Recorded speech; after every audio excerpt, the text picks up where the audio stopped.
Samata Ullah, born in Cardiff, living in Cardiff, but a cyber terrorist.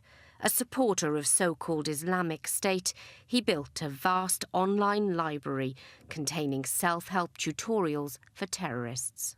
But before I run it off the laptop, I'm going to show you now how to actually use it, run it off your laptop. Because some laptops and some PCs, they're new. Here he hides his hands and disguises his voice, though he can't quite cover his Cardiff accent.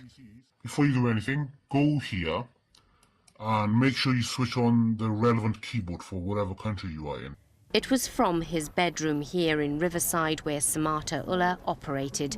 He gave access to other terrorists around the world, access to a vast majority of material, which was indexed in the form of a kind of library.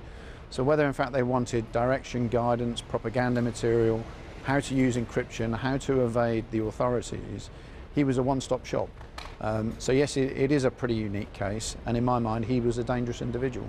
Mohammed Islam, a neighbour who knew him since he was a child, told me people here are shocked, and this must be a wake-up call for the community. He was a quiet person. Nobody would have thought that he would have a connection with any extremist group, because he was always kept himself to himself. So it was very it's unusual for anybody to think that there's a person normally, if he does some kind of activities in the mosque or in streets stall or something like that, then he would have noticed that. But with him, we find this very unusual and very shocking. And therefore, I believe this from now on, it's a lesson to be learned for the community, and we must not rule out anybody, and we must be vigilant. Unemployed, the 34-year-old who's been diagnosed with autism hid his data in memory sticks concealed in cufflinks. On one set, he'd uploaded a guide on missile systems ready to sell.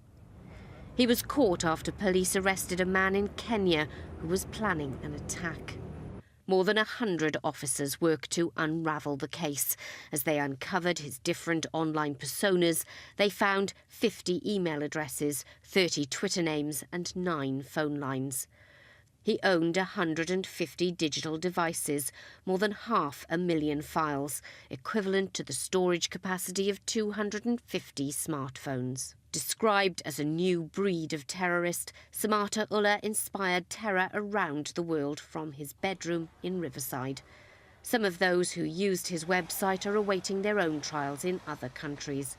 He'll spend 8 years in prison, with a further 5 on licence.